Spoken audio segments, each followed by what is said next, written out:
ਸਤਿ ਸ਼੍ਰੀ ਅਕਾਲ ਜੀ। News Asia Punjabi ਦੇਖ ਰਹੇ ਹੋ ਤੁਸੀਂ ਤੇ ਮੈਂ ਹਾਂ ਕੁਲਵੰਤ ਸਿੰਘ। ਸਿਹਤ ਮਾਮਲੇ ਨੂੰ ਲੈ ਕੇ ਅੱਜ ਇੱਕ ਵਾਰ ਫੇਰ ਅਸੀਂ ਹਿਮਸ ਹਸਪੀਟਲ 'ਚ ਹਾਂ ਤੇ ਮੇਰੇ ਨਾਲ ਇੱਕ ਮਹਿਮਾਨ ਨੇ ਜਿਨ੍ਹਾਂ ਦੀ ਉਮਰ 72 ਸਾਲ ਹੈ। ਇੱਕ ਕਿਡਨੀ ਦੇ ਪੇਸ਼ੈਂਟ ਨੇ। ਗੁਰਦੇ ਇਹਨਾਂ ਦੇ ਖਰਾਬ ਹੋਣ ਦੇ ਵੱਲ ਵੱਧ ਗਏ ਸੀ। ਸਿਰਮ ਕ੍ਰੈਟੀਨਿਨ ਜਿਹੜਾ ਉਹ ਵੱਧ ਆ ਗਿਆ ਸੀਗਾ। ਘਰਦਿਆਂ ਨੂੰ ਜਿਹੜੀ ਸੀ ਉਹ ਬਹੁਤ ਬੁਰੀ ਤਰ੍ਹਾਂ ਟੈਨਸ਼ਨ ਪੈਦਾ ਹੋ ਗਈ ਸੀ ਕਿ ਸਾਡੇ ਪਿਤਾ ਜੀ ਦੇ ਨਾਲ ਇਹ ਕੁਛ ਮਾੜਾ ਹੋਣ ਜਾ ਰਿਹਾ। ਇਲਾਜ ਜਿਸ ਤਰ੍ਹਾਂ ਸਾਰੇ ਕਰਾਉਂਦੇ ਨੇ, ਐਲੋਪੈਥੀ ਵੱਲ ਵਧੇ, ਇਲਾਜ ਕਰਾਉਣਾ ਸ਼ੁਰੂ ਵੀ ਕੀਤਾ, ਪਰ ਰਿਜ਼ਲਟ ਜਿਹੜਾ ਸੀ ਉਹ ਪੋਜ਼ੀਟਿਵ ਦੀ ਜਗ੍ਹਾ 'ਤੇ ਨੈਗੇਟਿਵ ਨਿਕਲਣਾ ਸ਼ੁਰੂ ਹੋ ਗਿਆ। ਦਿਮਾਗ 'ਤੇ ਟੈਨਸ਼ਨ ਹੋਰ ਜ਼ਿਆਦਾ ਹੋ ਗਈ। ਹੌਲੀ ਲੱਭਦੇ ਹਿਮਸ ਕਿਵੇਂ ਪਹੁੰਚੇ, ਹਿਮਸ ਆ ਕੇ ਕਿਵੇਂ ਇਲਾਜ ਸ਼ੁਰੂ ਕੀਤਾ, ਕੋਈ ਫਾਇਦਾ ਵੀ ਹੋਇਆ ਕਿ ਨਹੀਂ ਹੋਇਆ, ਆਪਾਂ ਇਹਨਾਂ ਦੇ ਮੂੰਹ 'ਤੇ ਜਾਣਦੇ ਹਾਂ। ਸਤਿ ਸ਼੍ਰੀ ਅਕਾਲ ਜੀ, ਕੀ ਨਾਮ ਹੈ ਜੀ ਤੁਹਾਡਾ? ਕਰਨੈਲ ਸਿੰਘ ਹੈ ਜੀ। ਕਿੱਥੋਂ ਦੇ ਰਹਿਣ ਵਾਲੇ ਹੋ? ਪਰਿਵਾਰ 'ਚ ਕੌਣ ਕੌਣ ਹੈ? ਕੰਮ ਕੀ ਕਰਦੇ ਰਹੇ ਹੋ? ਅਤੇ ਆਪਣਾ ਤੁਸੀਂ ਕਿੰਨਾ ਪੜ੍ਹੇ ਹੋਏ ਹੋ? ਮਤਲਬ ਇਹ ਡਿਟੇਲ ਦੇ ਦਿਓ ਸਰ। ਹਾਂ, ਮੈਂ 10 ਜਮਾਤਾਂ ਪਾਸ ਹਾਂ ਜੀ ਅਤੇ BSNL ਦੇ ਵਿੱਚ ਸਰਵਿਸ ਕਰਦਾ ਆ ਰਿਹਾ ਸੀਗਾ ਜੀ। ਅਤੇ ਤਕਰੀਬਨ ਮੈਂ ਸਾਰੀ ਸਰਵਿਸ BSNL ਦੇ ਵਿੱਚ ਤਕਰੀਬਨ 35-36 ਸਾਲ ਕੀਤੀ ਹੈ ਜੀ। ਪਰਿਵਾਰ 'ਚ ਕੌਣ ਕੌਣ ਹੈ ਤੁਹਾਡੇ? ਪਰਿਵਾਰ ਮੇਰਾ ਬੜਾ ਖੁਸ਼ ਹੈ ਜੀ। 2 ਬੇਟੇ ਨੇ ਔਰ ਜੀ ਆਪਣਾ ਬੱਚੇ ਨੇ, ਪੋਤੇ ਨੇ। ਪਰਿਵਾਰ ਮੇਰਾ ਬਹੁਤ ਖੁਸ਼ ਹੈ ਜੀ। ਅੱਜ ਤੋਂ 10 ਸਾਲ ਪਹਿਲਾਂ ਮੇਰਾ ਕੁਦਰਤੀ ਐਕਸੀਡੈਂਟ ਹੋ ਗਿਆ ਸੀਗਾ ਜੀ। ਮੈਂ ਮੋਟਰਸਾਈਕਲ ਤੋਂ ਡਿੱਗ ਗਿਆ ਸੀਗਾ ਜੀ ਅਤੇ ਮੇਰਾ ਬਾਜੂ ਟੁੱਟ ਗਿਆ ਸੀਗਾ ਜੀ। ਹਾਂਜੀ, ਅਤੇ ਉਸ ਤੋਂ ਬਾਅਦ ਮੈਨੂੰ ਟੈਨਸ਼ਨ ਹੋ ਗਈ ਜੀ ਵੀ ਬਾਜੂ ਕਿਉਂ ਟੁੱਟ ਗਿਆ। ਟੈਨਸ਼ਨ ਦੇ ਨਾਲ ਜੀ ਅਤੇ ਜਦੋਂ ਚੈੱਕ ਕਰਾਇਆ ਗਿਆ ਤਾਂ ਮੇਰੀ ਜਿਹੜੀ ਸ਼ੂਗਰ ਸੀਗੀ ਉਹ 450 ਹੋ ਗਈ।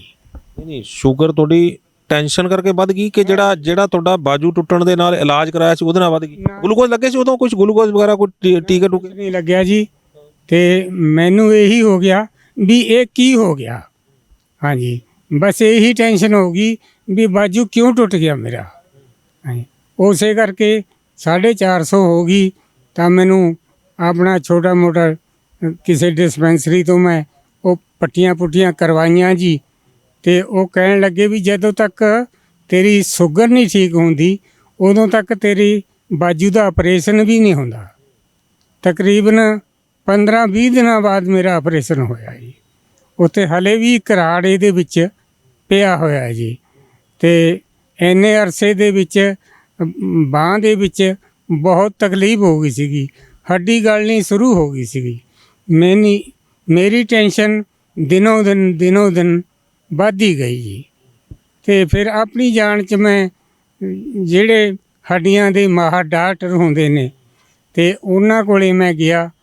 ਉਹਨਾਂ ਨੇ ਕਹਿਣ ਲੱਗਿਆ ਭਾਈ ਇਹ ਤੇਰਾ ਜਿਹੜਾ ਹੱਡੀਆਂ ਦਾ ਗਲਣਾ ਸ਼ੁਰੂ ਹੋ ਗਿਆ ਹੈ, ਇਹ ਨਹੀਂ ਪਤਾ ਵੀ ਤੇਰਾ ਬਾਜੂ ਹੀ ਕੱਟਿਆ ਜਾਵੇ। ਹਾਂ, ਜਾਣੀ ਕਿ ਮੇਰੀ ਟੈਨਸ਼ਨ ਇਸੇ ਤਰ੍ਹਾਂ ਵੱਧਦੀ ਗਈ। ਪਰ ਉਹ ਕਹਿੰਦੇ ਵੀ ਅਸੀਂ ਗੌਰ ਕਰਾਂਗੇ ਤਾਂ ਕਿ ਤੇਰਾ ਬਾਜੂ ਬਚ ਜਾਵੇ। ਉਹਨਾਂ ਨੇ ਜੀ ਆਪਣਾ ਟਾਂਕੇ, ਪੱਟੀਆਂ, ਦਵਾਈਆਂ ਬੂਟੀਆਂ ਮੈਨੂੰ ਦੇ ਕੇ ਹੌਸਲਾ ਵੀ ਦਿੰਦੇ ਰਹੇ ਵੀ ਹੁਣ ਤੇਰਾ ਬਾਜੂ ਬਚ ਜਾਏਗਾ ਜੀ। ਅਤੇ ਜੀ ਹੱਡੀ ਵੀ ਹੌਲੀ ਜੁੜੀ ਜੀ। ਹਾਲੇ ਵੀ ਘਰਾੜ ਪਿਆ ਹੋਇਆ ਹੈ ਜੀ ਬਾਂਹ ਦੇ ਵਿੱਚ। 10 ਸਾਲ ਹੋ ਗਏ ਜੀ। ਹਾਂਜੀ, ਅਤੇ ਚਲੋ ਠੀਕ ਹੈ ਜੀ, ਤਕਲੀਫ ਕੋਈ ਨਹੀਂ ਹੈ। ਅਤੇ ਇਸੇ ਟੈਨਸ਼ਨ ਕਰਕੇ, ਇਸੇ ਸ਼ੂਗਰ ਕਰਕੇ ਜੀ ਮੈਂ 10 ਸਾਲਾਂ ਤੋਂ ਗੋਲੀਆਂ ਹੁਣ ਤੱਕ ਖਾਂਦਾ ਆ ਰਿਹਾ ਸੀਗਾ ਜੀ। ਉਹ ਗੋਲੀਆਂ ਕਰਕੇ ਹੀ ਮੇਰਾ ਅੰਦਰ ਪੇਟ ਦੇ ਵਿੱਚ ਖਰਾਬੀ ਹੋਣੀ ਸ਼ੁਰੂ ਹੋ ਗਈ ਜੀ। BP ਵੀ ਮੇਰਾ ਵੱਧ ਰਹਿੰਦਾ ਸੀਗਾ ਅਤੇ ਆਪਣਾ ਸ਼ੂਗਰ ਵੀ ਵੱਧ ਰਹਿੰਦੀ ਸੀਗੀ ਜੀ। ਅਤੇ ਉਸ ਤੋਂ ਬਾਅਦ ਫਿਰ ਮੈਂ ਛੋਟੇ ਮੋਟੇ ਡਾਕਟਰਾਂ ਕੋਲ ਜਾ ਕੇ ਪੁੱਛਿਆ, ਇਲਾਜ ਕਰਾਇਆ। ਮੈਂ ਕਹਿਣ ਲੱਗਿਆ ਮੈਨੂੰ ਭੁੱਖ ਨਹੀਂ ਲੱਗਦੀ। ਉਹ ਕਹਿੰਦੇ ਵੀ ਤੈਨੂੰ ਭੁੱਖ ਨਹੀਂ ਲੱਗਦੀ, ਤੇਰੇ ਪੇਟ ਦੇ ਵਿੱਚ ਖਰਾਬੀ ਹੈ, ਤੁਸੀਂ ਆਹ ਟੈਸਟ ਕਰਾਓ, ਉਹ ਟੈਸਟ ਕਰਾਓ, ਉਹ ਟੈਸਟ ਕਰਾਓ। ਜੋ ਉਹਨਾਂ ਨੇ ਕਿਹਾ ਜੀ ਉਹ ਮੈਂ ਸਾਰੇ ਟੈਸਟ ਕਰਵਾਉਂਦਾ ਰਿਹਾ। ਉਹਨਾਂ ਨੇ ਕਿਹਾ ਤੇਰੀ ਕਿਡਨੀ ਖਰਾਬ ਹੈ, ਤੇਰਾ ਆਪਣਾ ਲੀਵਰ ਵੀ ਖਰਾਬ ਹੈ, ਹੋਰ ਜੀ 3-4 ਚੀਜ਼ਾਂ ਦਾ ਉਹਨਾਂ ਨੇ ਟੈਸਟ ਲੈ ਕੇ ਮੈਨੂੰ ਦੱਸਿਆ। ਤੇ ਮੈਂ ਹੋਰ ਕਿਸੇ ਇੱਕ ਅਗਰੋਹਾ ਹੈਗਾ ਜੀ ਹਸਪਤਾਲ ਹਰਿਆਣੇ ਦੇ ਵਿੱਚ, ਉਹ ਤਾਂ ਥੋੜ੍ਹਾ ਜਿਹਾ ਆਪਣੀ ਜਾਨ 'ਚ ਬੜਾ ਮਸ਼ਹੂਰ ਦੱਸਦੇ ਨੇ ਵੀ ਇੱਥੇ ਇਲਾਜ ਜਲਦੀ ਠੀਕ ਹੋ ਜਾਂਦਾ ਹੈ ਮਰੀਜ਼। ਉੱਥੇ ਵੀ ਮੈਂ 10 ਦਿਨ ਦੇ ਤਕਰੀਬਨ ਉੱਥੇ ਲਾਇਆ। ਜਿਵੇਂ ਜਿਵੇਂ ਉਹਨਾਂ ਨੇ ਮੈਨੂੰ 2-3 ਵਾਰੀ ਕਿਹਾ, ਕਦੇ 10 ਦਿਨ ਦੀ ਦਵਾਈ ਦੇ ਦਿੱਤੀ, ਕਦੇ ਹਫ਼ਤੇ ਦੀ ਦਵਾਈ ਦੇ ਦਿੱਤੀ, ਅਤੇ ਮੈਂ ਉਹ ਦਵਾਈ ਵੀ ਖਾਂਦਾ ਰਿਹਾ ਅਤੇ ਉਹਨਾਂ ਨੂੰ ਚੈੱਕਅਪ ਕਰਾਉਂਦਾ ਰਿਹਾ। ਜਾਣੀ ਕਿ ਫਾਇਦਾ ਕੋਈ ਨਹੀਂ ਹੋਇਆ। ਮੇਰਾ ਜਿਹੜਾ ਇਹ ਬਾਥਰੂਮ ਸੀਗਾ ਇਹ ਵੀ ਹੌਲੀ ਹੌਲੀ ਘਟਦਾ ਗਿਆ ਹੈ। ਪੇਟ ਦੇ ਵਿੱਚ ਮੈਨੂੰ ਤਕਲੀਫ ਵੱਧਦੀ ਗਈ, ਭੁੱਖ ਲੱਗਦੀ ਗਈ ਜੀ, ਅਤੇ ਮੇਰਾ ਬੁਰਾ ਹਾਲ ਹੋ ਗਿਆ। ਨੀਂਦ ਆਉਣੋਂ ਵੀ ਹਟ ਗਈ। ਹਾਂਜੀ, ਅਤੇ ਗੋਲੀਆਂ ਦੇ ਸਿਰ 'ਤੇ ਹੀ ਨੀਂਦ ਆਉਂਦੀ ਸੀਗੀ। ਇਸ ਤੋਂ ਬਾਅਦ ਜੀ ਇਹ ਮੇਰਾ ਬੇਟਾ ਹੈ, ਇਹਨਾਂ ਨੇ ਫਿਰ ਹੁਣ ਇਹ ਅਗਲੀ ਗੱਲ ਸ਼ੁਰੂ ਕਰਦੇ ਹਾਂ ਜੀ। ਤੇ ਜਦੋਂ ਤੁਹਾਨੂੰ ਇਹ ਪ੍ਰੋਬਲਮ ਆ ਰਹੀ ਸੀਗੀ, ਜਦੋਂ ਤੁਹਾਨੂੰ ਤੁਹਾਡੀ ਹੱਡੀ ਦੇ ਉੱਤੇ ਉਹਨੂੰ ਕਹਤਾ ਵੀ ਹੱਡੀ ਵੀ ਗਲਣੀ ਸ਼ੁਰੂ ਹੋ ਗਈ, ਤੁਸੀਂ ਦਵਾਈਆਂ ਲਿੱਤੀਆਂ, ਤੁਹਾਨੂੰ ਇਲਾਜ ਕੀਤਾ, ਤੁਹਾਨੂੰ ਲੱਗਦਾ ਕਿ ਜਿਹੜੀ ਦਵਾਈਆਂ ਤੁਸੀਂ ਖਾਧੀਆਂ ਉਹਦੇ ਨਾਲ ਹੀ ਤੁਹਾਡੇ ਲੀਵਰ 'ਚ ਪ੍ਰੋਬਲਮ ਆਈ, ਉਹਦੇ ਨਾਲ ਹੀ ਤੁਹਾਡੀ ਕਿਡਨੀ 'ਚ ਪ੍ਰੋਬਲਮ, ਤੁਹਾਨੂੰ ਇੱਦਾਂ ਲੱਗਦਾ? ਹੋ ਸਕਦਾ ਹੈ ਜੀ। ਮੈਂ ਉਸ ਟਾਈਮ ਮੈਂ ਚੰਗਾ ਖਾ ਲੈਂਦਾ ਸੀਗਾ, ਚੰਗਾ ਆਪਣਾ ਜੋ ਦਵਾਈ ਬੂਟੀ ਸੀ ਉਹ ਲੈ, ਲੇਕਿਨ ਮੈਨੂੰ ਇਹ ਮਹਿਸੂਸ ਨਹੀਂ ਹੁੰਦਾ ਸੀਗਾ ਵੀ ਮੇਰੇ ਅੰਦਰ ਕੋਈ ਗੜਬੜ ਹੋ ਰਹੀ ਹੈ। ਹਾਂਜੀ, ਮੈਨੂੰ ਮਹਿਸੂਸ ਨਹੀਂ ਸੀ ਹੋ ਰਿਹਾ। ਬੇਸ਼ੱਕ ਇਹ ਅੰਦਰ ਕੋਈ ਖਰਾਬੀ ਬੈਠੇ ਰਹੀ ਸੀਗੀ, ਪਰ ਮੈਨੂੰ ਮਹਿਸੂਸ ਤਾਂ ਇਹ ਸਿਰਫ 2 ਮਹੀਨਿਆਂ ਤੋਂ ਹੋਈ ਹੈ ਜੀ। ਪਿਛਲੇ 2 ਮਹੀਨੇ ਤੋਂ ਤੁਹਾਨੂੰ ਲੱਗ ਰਿਹਾ ਵੀ ਤੁਹਾਡੇ ਅੰਦਰ ਲੀਵਰ ਤੇ ਆਹ ਪ੍ਰੋਬਲਮ, ਤੁਹਾਨੂੰ ਜਦੋਂ ਆਹ ਚੀਜ਼ਾਂ ਦੱਸੀਆਂ ਫਿਰ ਤਾਂ ਸ਼ੂਗਰ ਤੁਹਾਡੀ ਹੋਰ ਵੱਧ ਗਈ ਹੋਣੀ? ਸ਼ੂਗਰ ਤਾਂ ਕੰਟਰੋਲ 'ਤੇ ਰੱਖਦਾ ਹੀ ਸੀਗਾ ਜੀ। ਸ਼ੂਗਰ ਨਹੀਂ ਮੈਂ 200 ਤੋਂ ਵੱਧ ਵਧਣ ਦਿੱਤੀ ਜੀ। ਗੋਲੀ ਮੈਂ ਸਵੇਰੇ ਸ਼ਾਮ ਵੀ ਖਾਂਦਾ ਸੀ, ਅਤੇ ਜਿਵੇਂ ਜਿਵੇਂ ਵੀ ਹਰ ਰੋਜ਼ ਮੈਂ ਸ਼ੂਗਰ ਟੈਸਟ ਵੀ ਕਰਵਾਉਂਦਾ ਸੀਗਾ। ਅਤੇ ਜੇ ਦੇਖਿਆ ਵੀ ਅੱਧੀ ਗੋਲੀ ਨਾਲ ਸਰ ਜੇਗਾ ਤਾਂ ਮੈਂ ਅੱਧੀ ਗੋਲੀ ਵੀ ਖਾਂਦਾ ਸੀ।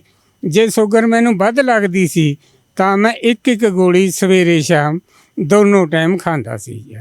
ਇਸ ਕਰਕੇ ਸ਼ੂਗਰ ਆਪਣੀ ਜਾਨ 'ਚ ਮੈਂ ਕੰਟਰੋਲ ਰੱਖਣ ਦੀ ਕੋਸ਼ਿਸ਼ ਕਰਦਾ ਸੀ। ਹਾਂ, ਸ਼ੂਗਰ ਕੰਟਰੋਲ ਰੱਖਣ ਦੀ ਕੋਸ਼ਿਸ਼ ਕਰਦਾ ਸੀ, ਲੇਕਿਨ ਸ਼ੂਗਰ ਦਾ ਕੰਟਰੋਲ ਕਰ ਲਈ ਤੁਸੀਂ, ਪਰ ਤੁਹਾਨੂੰ ਇਹ ਲੱਗਾ ਵੀ ਸ਼ੂਗਰ ਕੰਟਰੋਲ ਕਰ ਲਈ, ਉਹ ਮੀਟਰ ਜਿਹੜਾ ਕੰਟਰੋਲ ਹੋ ਗਿਆ, ਅੰਦਰ ਸ਼ੂਗਰ ਉਵੇਂ ਹੀ ਰਹੀ, ਉਹਨੇ ਤੁਹਾਡੀ ਕਿਡਨੀ ਵੀ ਖਰਾਬ ਕਰਤੀ, ਉਹਨੇ ਤੁਹਾਡਾ ਲੀਵਰ 'ਚ ਵੀ ਪ੍ਰੋਬਲਮ ਲਿਆਂਦੀ, ਉਹਨੇ ਤੁਹਾਡੇ ਹੋਰ ਵੀ ਸਮੱਸਿਆਵਾਂ ਲਿਆਂਦੀਆਂ। ਹਾਂਜੀ ਹਾਂ, ਇਹ ਸਾਰਾ ਸਭ ਕੁਛ ਇਹ ਗੋਲੀਆਂ ਦੀ ਵਜ੍ਹਾ ਕਰਕੇ, ਸ਼ੂਗਰ ਦੀ ਗੋਲੀ ਕਰਕੇ ਹੀ ਹੋਇਆ ਹੈ ਜੀ। ਹਾਂਜੀ। ਅੱਛਾ, ਪਿਛਲੇ ਸਮੇਂ ਤੁਸੀਂ ਕਹਿ ਰਹੇ 2 ਮਹੀਨੇ ਤੋਂ ਤੁਹਾਨੂੰ ਇਹ ਸਮੱਸਿਆ ਵਧੀ ਹੈਗੀ ਹੈ। ਹਾਂਜੀ। ਜਦੋਂ ਪਹਿਲਾਂ ਤੁਹਾਡੀ ਬਾਜੂ ਟੁੱਟੀ, ਠੀਕ ਹੈ, ਉਹ ਬਾਜੂ ਟੁੱਟਣ ਤੋਂ ਬਾਅਦ ਤੁਹਾਨੂੰ ਜਿਹੜਾ ਉਹ ਸਾਰੀਆਂ ਸਮੱਸਿਆਵਾਂ ਸ਼ੁਰੂ ਹੋਈਆਂ ਸੀਗੀਆਂ, ਅਤੇ ਫਿਰ ਜਦੋਂ ਤੁਹਾਨੂੰ ਅੰਦਰ ਇਹ ਪਿਛਲੇ 2 ਮਹੀਨੇ ਤੋਂ ਜਦੋਂ ਸਮੱਸਿਆਵਾਂ ਆਉਣੀਆਂ ਸ਼ੁਰੂ ਹੋਈਆਂ ਨੇ, ਪਹਿਲਾਂ ਕਦੋਂ ਲੱਗਿਆ ਵੀ ਹੁਣ ਸਮੱਸਿਆ ਵੱਧ ਗਈ? ਹੁਣ ਪਿਛਲੇ 2 ਮਹੀਨੇ ਪਹਿਲਾਂ ਕਦੋਂ ਲੱਗਿਆ? ਮੈਨੂੰ ਜੀ ਤਕਰੀਬਨ ਕੁਛ ਮੌਸਮ ਹੀ ਇਹੋ ਜਿਹਾ ਸੀਗਾ ਜੀ, ਅਤੇ ਮੈਨੂੰ ਠੰਡ ਨੇ ਬਹੁਤ ਤੰਗ ਕੀਤਾ ਜੀ। ਮੈਨੂੰ ਸਰਦੀ ਜ਼ੁਕਾਮ ਨੇ ਪੂਰੇ 15 ਦਿਨ ਉਹ ਕੰਮ ਖਰਾਬ ਕੀਤਾ ਜੀ। ਮੈਨੂੰ ਸਾਹ ਆਉਣਾ ਵੀ ਔਖਾ ਹੋ ਗਿਆ ਜੀ। ਸਾਹ ਆਉਣਾ ਔਖਾ ਹੋ ਗਿਆ ਜੀ। ਮੇਰੇ ਕੋਲੋਂ 2 ਕਦਮ ਵੀ ਚੱਲਿਆ ਨਹੀਂ ਸੀ ਜਾਂਦਾ, ਸਾਹ ਚੜ੍ਹਦਾ ਸੀਗਾ ਜੀ। ਇਸ ਤਰ੍ਹਾਂ ਮਹਿਸੂਸ ਹੁੰਦਾ ਸੀਗਾ ਜਿਵੇਂ ਮੈਂ ਹੁਣ ਡਿੱਗ ਨਾ ਜਾਵਾਂ। ਇਸ ਤਰ੍ਹਾਂ ਦਾ ਮੈਨੂੰ ਮੇਰੇ ਬੇਟੇ ਮੈਨੂੰ ਬਾਂਹ ਫੜ ਕੇ ਮੰਜੇ 'ਤੇ ਬੈੱਡ 'ਤੇ ਉੱਥੇ ਬਿਠਾ ਦਿੰਦੇ ਹੁੰਦੇ ਸੀਗੇ। ਇਸ ਤਰ੍ਹਾਂ ਦੀ ਪੋਜੀਸ਼ਨ ਮੇਰੀ ਹੋ ਗਈ। ਜਦੋਂ ਇਹ ਪੋਜੀਸ਼ਨ ਹੋ ਗਈ ਸੀ, ਤੁਸੀਂ ਅਲੱਗ-ਅਲੱਗ ਡਾਕਟਰਾਂ ਕੋਲ ਗਏ, ਤੁਹਾਨੂੰ ਫਿਰ ਉਹਨਾਂ ਨੇ ਹੋਰ ਦਵਾਈਆਂ ਲਾਤੀਆਂ? ਹਾਂ, ਉਹਨਾਂ ਨੇ ਦਵਾਈਆਂ ਲਾਤੀਆਂ ਜੀ, ਲੇਕਿਨ ਉਹਨਾਂ ਦਵਾਈਆਂ ਤੋਂ ਮੈਨੂੰ ਕੋਈ ਫਾਇਦਾ ਨਹੀਂ ਹੋਇਆ।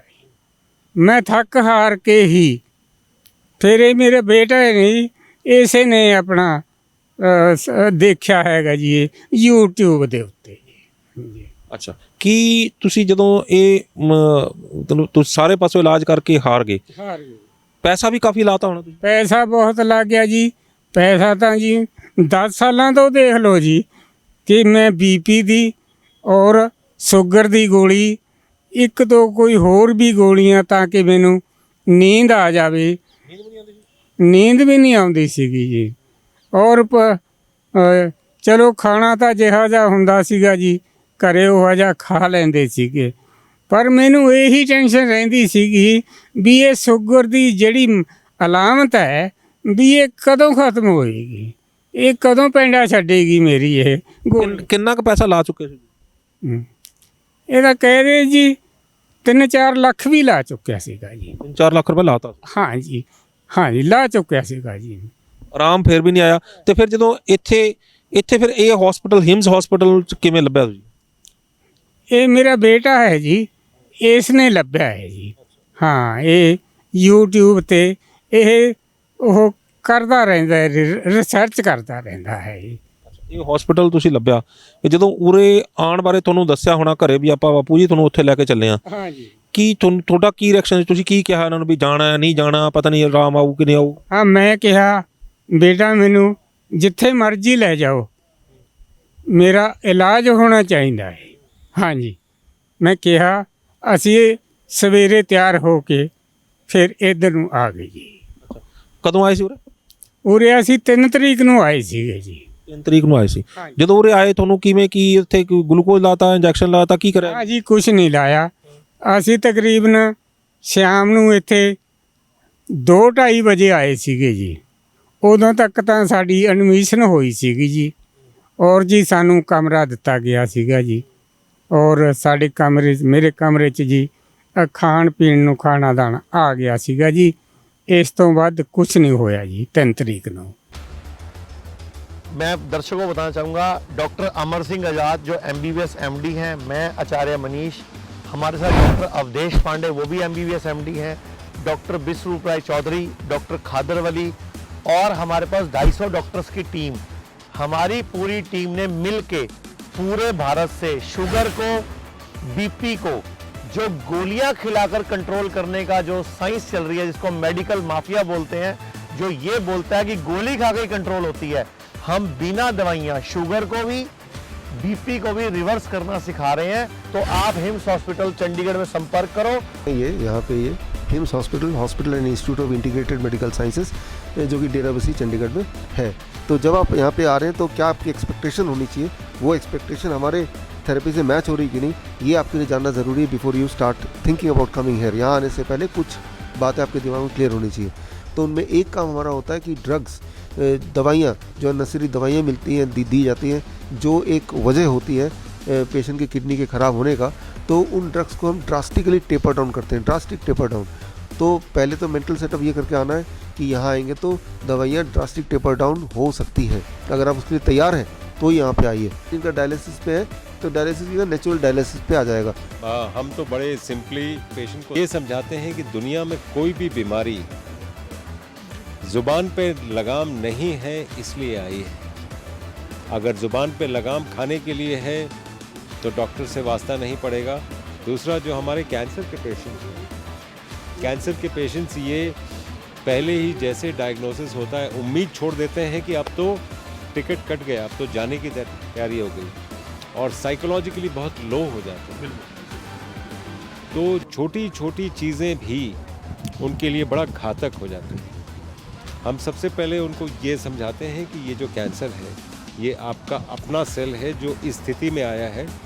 क्या कोई स्थिति ऐसी है जिससे हम इसको रिवर्स कर पाएँ, और हम वही ये करते हैं। ये जितने भी आप पेशेंट देख रहे हैं ये सभी कैंसर के पेशेंट हैं। हिम्स हॉस्पिटल में हम लोग आयुर्वेद की अम्ब्रेला के नीचे हम लोग काम करते हैं, और यहाँ पे बिना किसी दवाई के, बिना किसी सर्जरी के बीमारियों का इलाज करते हैं। लीवर रोग, किडनी रोग, heart, psoriasis, cancer, leucoderma, BP, sugar, thyroid, मोटापा, घुटनों का दर्द, या आप भी है इन जैसी किसी भी लाइलाज बीमारी से परेशान, तो अब आपको चिंता करने की कोई आवश्यकता नहीं है, क्योंकि हम लेकर आए हैं हिम्स के नाम से दिल्ली व चंडीगढ़ के अंदर 2 बड़े हॉस्पिटल हैं, जहां पर आपके खाने पीने रहने की सुविधा के साथ साथ एक ही छत के नीचे Ayurveda, panchakarma, naturopathy, homeopathy, allopathy व आहारीय चिकित्सा के माध्यम से आपकी बीमारी का सही समय पर सही समाधान किया जाता है। अगर आप भी चाहते हैं अपनी बीमारी का सही समाधान सही समय पर पाना, तो आप हमारे हिम्स हॉस्पिटल में आकर भी अपनी बीमारी का इलाज करवा सकते हैं। ਤੇ ਜਦੋਂ ਕੀ ਤੁਹਾਡਾ ਬੰਦ ਕਰਾਤਾ ਤੇ ਕੀ ਤੁਹਾਨੂੰ ਸ਼ੁਰੂ ਕਰਾਤਾ ਮੁੜ ਕੇ ਉਹਨਾਂ ਨੇ? ਇੱਕ ਦੋ ਦਿਨ ਤਾਂ ਸ਼ੂਗਰ ਦੀਆਂ ਗੋਲੀਆਂ ਇੱਕ ਦਿਨ ਤਾਂ ਇੱਥੇ ਵੀ ਖਾਧੀ ਹੈ ਜੀ। ਔਰ ਡਾਕਟਰ ਸਾਹਿਬ ਨੇ ਕਿਹਾ ਵੀ ਉਹ ਗੋਲੀਆਂ ਦਿਖਾਓ। ਬੇਟੇ ਨੇ ਗੋਲੀਆਂ ਦਿਖਾਈਆਂ ਜੀ। ਗੋਲੀਆਂ ਦਿਖਾ ਕੇ ਕਹਿਣ ਲੱਗੇ ਵੀ ਅੱਜ ਤੋਂ ਬਾਅਦ ਇਹਨਾਂ 'ਚੋਂ ਇੱਕ ਵੀ ਗੋਲੀ ਨਹੀਂ ਲੈਣੀ, ਕੋਈ ਸ਼ੂਗਰ ਦੀ ਨਹੀਂ ਲੈਣੀ, ਕੋਈ BP ਦੀ ਨਹੀਂ ਲੈਣੀ, ਕੋਈ ਹੋਰ ਨਹੀਂ ਲੈਣੀ। ਅਸੀਂ ਇਹ ਆਪਣਾ 4 ਤਰੀਕ ਨੂੰ ਜੀ ਗੋਲੀਆਂ ਬੰਦ ਕਰਤੀਆਂ ਨੇ। ਹਾਂਜੀ, ਗੋਲੀਆਂ ਬੰਦ ਕਰਤੇ, ਕੋਈ ਟੈਨਸ਼ਨ ਨਹੀਂ ਪੈਦਾ ਹੋਈ ਵੀ ਗੋਲੀ ਬੰਦ ਕਰਤੀ ਬਿਮਾਰ ਨਹੀਂ? ਨਹੀਂ ਜੀ, ਦਿਲ ਕਾੜਾ ਕਰਕੇ ਵੀ ਜਦੋਂ ਇੱਥੇ ਆਏ ਆ, ਇੱਥੇ ਪਬਲਿਕ ਆਰਾਮ ਨਾਲ ਆਰਾਮ ਹੋ ਕੇ ਜਾਂਦੀ ਹੈ ਤਾਂ ਅਸੀਂ ਵੀ ਆਰਾਮ ਹੋ ਕੇ ਹੀ ਜਾਵਾਂਗੇ। ਇਸ ਕਰਕੇ ਸਵੇਰੇ ਅਸੀਂ ਉੱਥੇ ਜੀ ਬਾਥ ਵਾਲੇ ਟੱਬ 'ਚ ਗਏ ਹਾਂ ਔਰ ਉੱਥੇ ਜਾ ਕੇ 2 ਘੰਟੇ ਮੈਂ ਪਾਣੀ ਦੇ ਵਿੱਚ ਨਹਾਤਾ ਹਾਂ। ਇਹ ਠੰਡਾ ਪਾਣੀ ਸੀਗਾ? ਨਹੀਂ ਜੀ, ਪਾਣੀ ਗਰਮ ਸੀਗਾ ਜੀ। ਹਾਂ, ਪਾਣੀ ਗਰਮ ਸੀਗਾ। ਗਰਮ ਪਾਣੀ ਦੇ ਵਿੱਚ ਮੈਂ ਘੰਟਾ 2 ਵਾਰ ਥੋੜਾ ਜਿਹਾ ਰੈਸਟ ਕਰਕੇ 2 ਘੰਟੇ ਬੈਠਿਆ ਜੀ ਮੈਂ। ਕੁਝ ਮਹਿਸੂਸ ਹੋਇਆ ਉਹਦੇ 'ਚ ਬੈਠ ਕੇ? ਹਾਂ, ਮਹਿਸੂਸ ਹੋਇਆ ਜੀ, ਮੈਨੂੰ ਰਾਹਤ ਮਹਿਸੂਸ ਹੋਈ ਜੀ। ਕਿਵੇਂ ਲੱਗਿਆ? ਮੈਨੂੰ ਇਹ ਲੱਗਿਆ ਵੀ ਵਾਕਿਆ ਹੀ ਇੱਥੇ ਮੈਂ ਆਰਾਮ ਹੋ ਕੇ ਹੀ ਜਾਵਾਂਗਾ। ਹਾਂਜੀ, ਇਹ ਮੈਨੂੰ ਹੋਇਆ। ਅੱਛਾ, ਕੁਝ ਦੁਖਦਾ ਹੋਣਾ ਜਿਹੜਾ BP ਹੁੰਦਾ ਉਹਦਾ ਫਿਰ ਤੁਸੀਂ ਕਿਵੇਂ ਇਲਾਜ ਕੀਤਾ? ਜਿਹੜਾ BP ਹੋ ਰਿਹਾ ਸੀਗਾ, ਉਹ ਕੋਈ ਜਿੱਥੇ ਸੌਂਦੇ ਸੀਗੇ ਉਹ ਪਾਸੇ ਪਾਵਾ ਚੱਕਤਾ ਸੀ ਉਹਨਾਂ ਨੇ ਉਹਦੇ ਪੈਰਾਂ ਵਾਲੇ ਪਾਸੇ? ਇੱਥੇ ਜੀ ਨਹੀਂ ਜੀ, ਇੱਥੇ ਤਾਂ ਸਿੰਪਲ ਬੈੱਡ ਤੇ ਹੀ ਮੈਂ ਪੈਂਦਾ ਰਿਹਾ ਜੀ।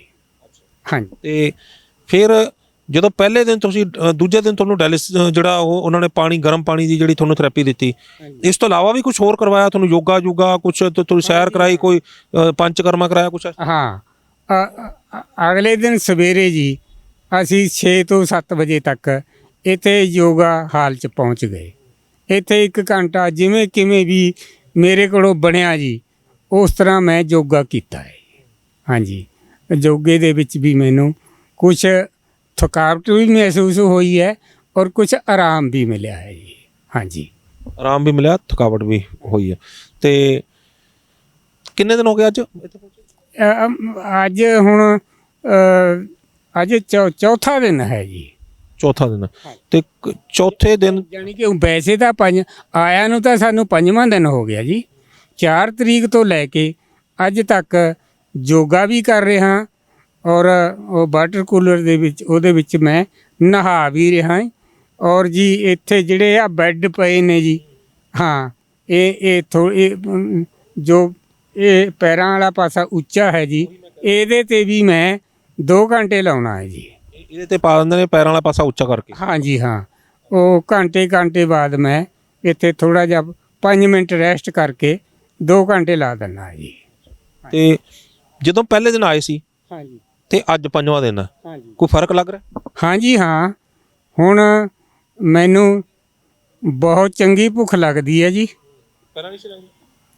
ਜਦੋਂ ਮੈਂ ਪਹਿਲੇ ਦਿਨ ਆਇਆ ਉਦੋਂ ਘੱਟ ਲੱਗਦੀ ਸੀ ਪਹਿਲੇ ਦਿਨ। ਦੂਜੇ ਦਿਨ ਮੈਨੂੰ ਭੁੱਖ ਲੱਗਣੀ ਸ਼ੁਰੂ ਹੋ ਗਈ ਜੀ। ਹਾਂਜੀ, ਔਰ ਜਿਹੜਾ ਮੇਰਾ ਬਾਥ ਸੀਗਾ ਉਹ ਵੀ ਥੋੜ੍ਹਾ ਜਿਹਾ ਉਹ ਖੁੱਲ੍ਹ ਕੇ ਆਉਣ ਲੱਗ ਪਿਆ ਜੀ। ਪਹਿਲਾਂ ਬਾਥਰੂਮ ਨਹੀਂ ਸੀ ਆਉਂਦਾ? ਪਹਿਲਾਂ ਤਾਂ ਬਿਲਕੁਲ ਮੱਚ ਕੇ ਆਉਂਦਾ ਸੀਗਾ ਜੀ, ਮੈਨੂੰ ਰੋ ਕੇ ਹੀ ਕੱਢਣਾ ਪੈਂਦਾ ਸੀ। ਹਾਂਜੀ, ਇੰਨਾ ਮੇਰਾ ਬਾਥਰੂਮ ਦਾ ਬੁਰਾ ਹਾਲ ਸੀਗਾ ਜੀ। ਹੁਣ ਬਿਲਕੁਲ ਠੀਕ ਹੈ? ਹਾਂ, ਹੁਣ ਮੈਂ ਠੀਕ ਹਾਂ ਜੀ। ਹੁਣ ਬਾਥਰੂਮ ਵੇਲੇ ਕੋਈ ਤਕਲੀਫ ਨਹੀਂ ਹੈ ਜੀ। ਮੈਂ 2 ਵਾਰੀ ਜਾਵਾਂ 4 ਵਾਰੀ ਜਾਵਾਂ ਜੀ। ਹਾਂ, ਕੋਈ ਮੈਨੂੰ ਇਹ ਪਰੇਸ਼ਾਨੀ ਨਹੀਂ ਹੈ ਜੀ। ਅੱਛਾ, ਸਰੀਰ ਤੇ ਤੁਹਾਡੇ ਪੈਰਾਂ ਤੇ ਮੂੰਹ ਤੇ ਕੋਈ ਸੋਜਾ ਵੀ ਆ ਗਿਆ ਸੀਗਾ ਪਹਿਲਾਂ? ਸੋਜਾ ਆ ਗਿਆ ਸੀਗਾ ਜੀ। ਮੇਰਾ ਪੈਰਾਂ ਤੋਂ ਲੈ ਕੇ ਜੀ ਸਾਰਾ ਲੱਕ ਤੱਕ, ਇਹ ਢਿੱਡ ਤੱਕ, ਮੂੰਹ ਤੱਕ ਸਾਰਾ ਮੇਰਾ ਇਹ ਸੋਜਾ ਆ ਗਿਆ ਸੀਗਾ। ਸਿਰ ਵੀ ਮੇਰਾ ਮੂੰਹ ਵੀ ਸੁੱਜ ਗਿਆ ਸੀਗਾ ਜੀ। ਫਿਰ ਇਹ ਸੋਜਾ ਕਦੋਂ ਉਤਰਿਆ? ਇਹ ਜੀ ਹੌਲੀ ਇੱਥੇ ਹੀ ਆ ਕੇ ਉਤਰਿਆ ਜੀ। ਜਿਵੇਂ 4 ਤਰੀਕ ਨੂੰ ਘੱਟ ਹੋ ਗਿਆ, 5 ਨੂੰ ਉਸ ਤੋਂ ਹੋਰ ਘੱਟ ਹੋ ਗਿਆ ਜੀ, 6 ਨੂੰ ਹੋਰ ਘੱਟ ਹੋ ਗਿਆ ਜੀ। ਹੁਣ ਤਾਂ ਸਿਰਫ ਮੇਰੇ ਆਹ ਪੈਰਾਂ ਤੇ ਹੀ ਥੋੜਾ ਜਿਹਾ ਇਹ ਰਹਿ ਗਿਆ ਜੀ, ਲੱਤਾਂ ਤੱਕ। ਹੋਰ ਮੇਰੇ ਸੋਜਾ ਕਿਤੇ ਨਹੀਂ ਹੈ ਜੀ। ਹਾਂਜੀ। ਤੇ ਹੁਣ ਲੱਗਦਾ ਕਿ ਮਤਲਬ ਕਿ ਇੱਥੇ ਤੁਸੀਂ ਬਿਲਕੁਲ ਠੀਕ ਹੋ ਕੇ ਜਾਵੋਗੇ? ਹਾਂਜੀ, ਮੈਂ ਬਿਲਕੁਲ ਠੀਕ ਹੋ ਕੇ ਜਾਵਾਂ ਜੀ।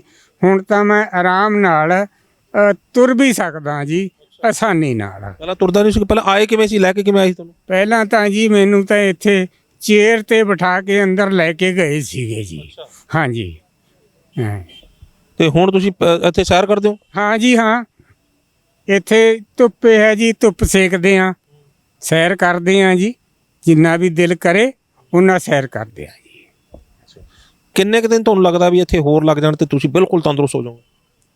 ਮੈਨੂੰ ਤਾਂ ਇਹੀ ਹੈ ਜੀ, ਜਿਵੇਂ ਹੁਣ ਤਾਂ 4 ਦਿਨ ਹੋ ਗਏ ਜੀ, 2-3 ਦਿਨ ਹੋਰ ਮੈਨੂੰ ਇਸ ਤਰ੍ਹਾਂ ਹੈ ਵੀ ਮੈਂ 2-3 ਦਿਨਾਂ ਦੇ ਵਿੱਚ ਮੈਂ ਠੀਕ ਹੋ ਜਾਵਾਂਗਾ ਜੀ। ਬਿਲਕੁਲ ਐਨ। ਹਾਂਜੀ ਹਾਂ, ਬਿਲਕੁਲ। ਅੱਛਾ, ਪਹਿਲਾਂ 4-5 ਲੱਖ ਰੁਪਏ ਲਾਤਾ ਤੁਸੀਂ, ਹਾਂਜੀ ਤੇ ਉਰੇ ਫਿਰ ਕਿੰਨੇ 7-8 ਲੱਖ ਰੁਪਏ ਲੱਗੇ ਸੀ? ਕਿੱਥੇ ਜੀ? ਇੱਥੇ ਜੀ, ਇੱਥੇ ਤਾਂ ਬੇਟਾ ਹੀ ਜਾਣੇ ਜੀ, ਤੇ ਮੈਨੂੰ ਇਹਦੇ ਬਾਰੇ ਕੋਈ ਹਿਸਾਬ ਕਿਤਾਬ ਨਹੀਂ ਹੈ ਜੀ। ਉਰੇ ਤੁਹਾਨੂੰ ਲੱਗਦਾ ਕਿ ਜਿਹੜਾ ਉਰੇ ਆਉਂਦਾ ਬਿਲਕੁਲ ਠੀਕ ਹੋ ਜਾਊਗਾ? ਹਾਂ ਜੀ, ਮੈਂ ਤਾਂ ਇਹ ਭਰੋਸਾ ਕਰਦਾ ਹਾਂ ਵੀ ਕੋਈ ਵੀ ਪੇਸ਼ੈਂਟ ਇੱਥੇ ਆਉਂਦਾ ਹੈ ਉਹ ਠੀਕ ਹੋ ਕੇ ਹੀ ਜਾਵੇਗਾ ਜੀ। ਅੱਛਾ, ਤੁਸੀਂ ਉਰੇ ਕੁਝ ਮਰੀਜ਼ਾਂ ਨਾਲ ਗੱਲ ਕੀਤੀ, ਜਿਵੇਂ ਆਪ ਹੁੰਦਾ ਵੀ ਇੱਧਰ ਕਿਸੇ ਨਾਲ ਗੱਲ ਕਰਨ ਦੇ ਕੋਈ ਤੁਹਾਨੂੰ ਮਿਲਿਆ ਜਿਹੜਾ ਵੀ ਠੀਕ ਹੋ ਰਿਹਾ ਹੋਰ? ਹਾਂ ਜੀ ਹਾਂ, ਇਹ ਜੇ ਮੈਨੂੰ ਬਹੁਤ ਪੇਸ਼ੈਂਟ ਮਿਲੇ ਨੇ ਜੀ, ਕਿ ਵੀ ਜਿਹੜੇ ਕਹਿੰਦੇ ਆ ਅਸੀਂ 4 ਦਿਨਾਂ ਤੋਂ ਰਹਿ ਰਹੇ ਹਾਂ, ਅਸੀਂ 6 ਦਿਨਾਂ ਤੋਂ ਰਹਿ ਰਹੇ ਹਾਂ, ਔਰ ਸਾਨੂੰ ਆਰਾਮ ਹੈ, ਜਾਂ ਕੱਲ੍ਹ ਨੂੰ ਸਾਨੂੰ ਛੁੱਟੀ ਦੇ ਦੇਣਗੇ, ਅਸੀਂ ਇੱਥੇ ਬਿਲਕੁਲ ਠੀਕ ਹੋ ਕੇ ਹੀ ਜਾਵਾਂਗੇ। ਹਾਂਜੀ, ਇਹ ਕਹਿੰਦੇ ਸੁਣੇ ਹੈ, ਗੱਲਾਂ ਬਾਤਾਂ ਕਰਦੇ ਰਹਿੰਦੇ ਹਾਂ ਜੀ ਅਸੀਂ। ਹਾਂਜੀ। ਅੱਛਾ, ਕੁਝ ਤੁਸੀਂ ਤਾਂ ਠੀਕ ਹੋ ਗਏ, ਕੁਝ ਜਿਹੜੇ ਤੁਹਾਨੂੰ ਦੇਖ ਰਹੇ ਨੇ ਤੁਸੀਂ ਉਹਨਾਂ ਨੂੰ ਕੁਝ ਕਹਿਣਾ ਚਾਹੋਗੇ? ਅਸੀਂ ਹਾਂ ਕਹਿਣਾ ਚਾਹਾਂਗੇ ਜੀ ਵੀ ਇੱਥੇ ਵਰਗਾ ਇਲਾਜ ਮੈਂ ਕਹਿੰਦਾ ਫੋਰਨ ਤਾਂ ਕੀ, ਇੰਡੀਆ ਦੇ ਵਿੱਚ ਕੀ, ਇਹ ਕਿਤੇ ਹੋਰ ਨਹੀਂ ਹੋ ਸਕਦਾ। ਮੇਰੀ ਤਾਂ ਇਹੀ ਹੈ ਦਿਲ ਦੀ ਤਮੰਨਾ ਵੀ ਇੱਥੇ ਕਿਸੇ ਤਰ੍ਹਾਂ ਦਾ ਵੀ ਪੇਸ਼ੈਂਟ ਹੈ ਉਹ ਠੀਕ ਹੋ ਕੇ ਹੀ ਜਾਏਗਾ ਜੀ। ਬਹੁਤ ਧੰਨਵਾਦ, ਤੁਸੀਂ ਆਪਣਾ ਤਜਰਬਾ ਸਾਡੇ ਨਾਲ ਸਾਂਝਾ ਕੀਤਾ, ਤੁਹਾਡਾ ਬਹੁਤ ਬਹੁਤ ਧੰਨਵਾਦ। ਧੰਨਵਾਦ ਜੀ। ਹਾਂਜੀ। ਸੋ ਤੁਸੀਂ ਦੇਖਿਆ ਵੀ ਕਿਸ ਤਰੀਕੇ ਦੇ ਨਾਲ ਜਿਹੜੇ ਸਾਡੇ ਨਾਲ ਮਹਿਮਾਨ ਨੇ, ਇਹਨਾਂ ਦੇ ਨਾਲ ਕਿਸ ਤਰੀਕੇ ਦੇ ਕਿਹੜੇ ਹਾਲਾਤਾਂ ਦੇ ਵਿੱਚੋਂ ਲੰਘ ਕੇ ਅੱਜ ਇੱਥੇ ਪਹੁੰਚੇ ਨੇ। ਕਹਿਣ ਨੂੰ ਆਸਾਨ ਲੱਗਦਾ ਕਿ ਕਿਹੜੀ ਵੱਡੀ ਗੱਲ ਸੀ, ਲੇਕਿਨ ਜਿਸ ਤਨ ਲਾਗੇ ਸੋ ਤਨ ਜਾਣੇ। ਇਹ ਬਾਂਹ ਟੁੱਟੀ, ਬਾਂਹ ਤੋਂ ਬਾਅਦ ਸ਼ੂਗਰ ਦੀਆਂ ਪ੍ਰੋਬਲਮ ਆ ਗਈ, ਦਵਾਈਆਂ ਲੱਗ ਗਈਆਂ, ਦਵਾਈਆਂ ਤੋਂ ਬਾਅਦ ਉਹਨਾਂ ਨੇ ਹੋਰ ਇਲਾਜ ਤੋਂ ਬਾਅਦ ਬਿਮਾਰੀਆਂ ਵੱਧਦੀਆਂ, ਕਿਡਨੀ ਖਾ ਗਈਆਂ, ਕਿਡਨੀ ਖਰਾਬ ਕਰਤੀਆਂ। ਕਿਡਨੀ ਦਾ ਇਲਾਜ ਹੋਰ ਪਾਸੇ ਕਿਤੇ ਹੈ ਨਹੀਂ। ਉਹ ਸੀਰਮ ਕ੍ਰੀਏਟਿਨਿਨ ਹਲੇ 1 ਪੁਆਇੰਟ ਸਮਥਿੰਗ ਕੁਛ ਆਇਆ ਸੀਗਾ, 2 ਪੁਆਇੰਟ ਦੇ ਕਰੀਬ ਆਇਆ ਸੀਗਾ, ਲੇਕਿਨ ਇੱਥੇ ਪਹੁੰਚ ਗਏ। ਇੱਥੇ ਪਹੁੰਚਣ ਤੋਂ ਬਾਅਦ ਜਿਹੜੀ ਸਮੱਸਿਆ ਇਹਨਾਂ ਦੇ ਸਰੀਰ ਦੇ ਵਿੱਚ ਆਉਣੀ ਸ਼ੁਰੂ ਹੋਈ ਸੀ, ਸਰੀਰ 'ਚ ਸੋਜਾ ਆ ਗਿਆ ਸੀਗਾ, ਬਾਥਰੂਮ ਪਿਸ਼ਾਬ ਕਰਨ ਲੱਗਿਆ ਇਹਨਾਂ ਨੂੰ ਪ੍ਰੋਬਲਮ ਆ ਰਹੀ ਸੀ, ਤਕਲੀਫ ਹੁੰਦੀ ਸੀ, ਹੋਰ ਜਿਹੜੀਆਂ ਸ਼ੂਗਰ ਦੀ ਜਿਹੜੀ ਸਮੱਸਿਆ ਸੀ, ਹੋਰ ਜਿਹੜੀਆਂ ਸਮੱਸਿਆਵਾਂ ਸੀਗੀਆਂ, ਉਹ ਦੇਖਦੇ 3-4 ਦਿਨ ਦੇ ਵਿੱਚ ਹੀ ਗਾਇਬ ਹੋ ਗਈਆਂ। ਕਿਵੇਂ ਗਾਇਬ ਹੋ ਗਈਆਂ? ਹੈਰਾਨਗੀ ਦੀ ਗੱਲ ਇਹ ਹੈ, ਦਵਾਈਆਂ ਉਹ ਸਾਰੀਆਂ ਬੰਦ ਹੋ ਗਈਆਂ ਜਿਹੜੀਆਂ ਦਵਾਈਆਂ ਲੈ ਰਹੇ ਸੀਗੇ, ਸਮੱਸਿਆ ਫਿਰ ਵੀ ਠੀਕ ਹੋ ਗਈ। ਕਿਤੇ ਨਾ ਕਿਤੇ ਇਸ ਗੱਲ ਨੂੰ ਮੰਨਣਾ ਪਏਗਾ ਕਿ ਨੈਚੁਰੋਪੈਥੀ ਜਿਹੜੀ ਆ ਉਹ ਕਮਾਲ ਦੀ ਚੀਜ਼ ਹੈ, ਤੇ ਇਸ ਕਮਾਲ ਨੂੰ ਤੁਸੀਂ ਸਾਡੇ ਸਾਹਮਣੇ ਇਸ ਉਦਾਹਰਨ ਦੇ ਰੂਪ ਦੇ ਵਿੱਚ ਦੇਖ ਰਹੇ ਹੋ। ਕਿਡਨੀ ਬਿਲਕੁਲ ਇਹਨਾਂ ਦੀ ਰਿਵਾਈਵ ਹੋਣੀ ਸ਼ੁਰੂ ਹੋ ਗਈ ਹੈ, ਕਿਉਂਕਿ ਡਾਇਲਿਸਿਸ ਤੋਂ ਬਿਨਾਂ ਇਹ ਚੀਜ਼ਾਂ ਜਿਹੜੀਆਂ ਠੀਕ ਨਹੀਂ ਹੁੰਦੀਆਂ। ਕਿਡਨੀ ਰਿਵਾਈਵ ਹੋਣੀ ਸ਼ੁਰੂ ਹੋ ਗਈ ਹੈ, ਸ਼ੂਗਰ ਇਹਨਾਂ ਦੀ ਠੀਕ ਹੋ ਗਈ ਹੈ, ਇਹਨਾਂ ਨੂੰ BP ਦੀ ਪ੍ਰੋਬਲਮ ਸੀ ਉਹ ਇਹਨਾਂ ਦੀ ਠੀਕ ਹੋਣੀ ਸ਼ੁਰੂ ਹੋ ਗਈ ਹੈ, ਪਿਸ਼ਾਬ ਨਹੀਂ ਆਉਂਦਾ ਸੀ ਉਹ ਇਹਨਾਂ ਦਾ ਆਉਣਾ ਸ਼ੁਰੂ ਹੋ ਗਿਆ ਠੀਕ ਤਰ੍ਹਾਂ ਨਾਲ, ਚੱਲ ਨਹੀਂ ਸੀ ਪਾਉਂਦੇ, ਵੀਲ ਚੇਅਰ 'ਤੇ ਲੈ ਕੇ ਆਏ ਸੀ, ਬਿਲਕੁਲ ਠੀਕ ਨੇ। ਹੁਣ ਕਹਿੰਦੇ ਮੈਂ ਸੈਰ ਵੀ ਕਰਦਾ। ਮੈਂ ਤੁਹਾਨੂੰ ਵੀਡੀਓ ਖਤਮ ਹੋਣ ਤੋਂ ਬਾਅਦ ਤੁਸੀਂ ਦੇਖਿਓ, ਨਾਲ ਚੱਲ ਕੇ ਵੀ ਦਿਖਾਉਣਗੇ ਤੁਹਾਨੂੰ। ਤੇ ਇਸ ਤੋਂ ਬਾਅਦ ਇਹਦੇ ਨਾਲ ਇਹਨਾਂ ਨੂੰ ਪੈਰਾਂ ਤੇ ਲੈ ਕੇ ਸਿਰ ਤੱਕ ਜਿਹੜਾ ਸੋਜਾ ਆ ਗਿਆ ਸੀ ਉਹ ਠੀਕ ਹੋ ਗਿਆ। ਸਰੀਰ ਦੀਆਂ ਬਹੁਤ ਸਾਰੀਆਂ ਸਮੱਸਿਆਵਾਂ ਜਿਹੜੀਆਂ ਇਹਨਾਂ ਦੀਆਂ ਸਿਰਫ 4 ਦਿਨ ਦੇ ਵਿੱਚ ਵੀ ਠੀਕ ਹੋ ਗਈਆਂ। 3 ਦਿਨ ਵਾਲੇ ਹੋਰ ਲਾਉਣੇ ਨੇ, ਉਸ ਤੋਂ ਬਾਅਦ ਤੁਸੀਂ ਦੇਖਿਓ ਵੀ ਇਹਨਾਂ ਦੀ ਤੰਦਰੁਸਤੀ ਜਿਹੜੀ ਆ ਉਸ ਲੈਵਲ ਤੇ ਆ ਜਾਏਗੀ ਕਿ ਇਹ ਆਪਣੇ ਘਰ ਜਾ ਕੇ ਆਪਣਾ ਇਲਾਜ ਖੁਦ ਕਰਨਗੇ। ਉਮੀਦ ਕਰਦੇ ਹਾਂ ਕਿ ਇਹ ਵੀਡੀਓ ਤੁਹਾਨੂੰ ਪਸੰਦ ਆਈ ਹੋਵੇਗੀ, ਤੇ ਜੇ ਪਸੰਦ ਆਈ ਹੈ ਤੇ ਇਸ ਨੂੰ ਵੱਧ ਤੋਂ ਵੱਧ ਸ਼ੇਅਰ ਕਰ ਦਿਓ, ਕਿਉਂਕਿ ਹਰ ਵਾਰ ਵਾਂਗ ਮੈਂ ਇਸ ਵਾਰ ਵੀ ਕਹਾਂਗਾ ਕਿ ਕੀ ਪਤਾ ਕੋਈ ਘਰ ਬੈਠਾ ਇਹੋ ਜਿਹਾ ਹੀ ਸ਼ਖਸ ਆਪਣੇ ਘਰ ਬੈਠਾ ਤਕਲੀਫਾਂ ਨਾਲ ਜੂਝ ਰਿਹਾ ਹੋਵੇ, ਤੇ ਜੇ ਇਸ ਵੀਡੀਓ ਨੂੰ ਦੇਖਦਾ ਹੈ ਤੇ ਵੀਡੀਓ ਨੂੰ ਦੇਖਣ ਤੋਂ ਬਾਅਦ ਉਹ ਆਪਣਾ ਇਲਾਜ ਕਰਾਉਂਦਾ ਹੈ, ਤੇ ਅਸੀਂ ਸਮਝਾਂਗੇ ਕਿ ਇਸ ਵੀਡੀਓ ਨੂੰ ਬਣਾਉਣ ਦਾ ਮਕਸਦ ਕਾਮਯਾਬ ਰਿਹਾ। ਸਾਡੇ ਚੈਨਲ ਨੂੰ ਸਬਸਕ੍ਰਾਈਬ ਕਰਨਾ ਨਾ ਭੁੱਲਿਓ। ਅਗਲੀ ਵਾਰ ਫਿਰ ਹਾਜ਼ਰ ਹੋਵਾਂਗੇ ਇੱਕ ਨਵੇਂ ਮੁੱਦੇ, ਇੱਕ ਨਵੇਂ ਮਹਿਮਾਨ ਦੇ ਨਾਲ। ਉਦੋਂ ਤੱਕ ਮੈਨੂੰ ਦਿਓ ਇਜਾਜ਼ਤ। ਧੰਨਵਾਦ।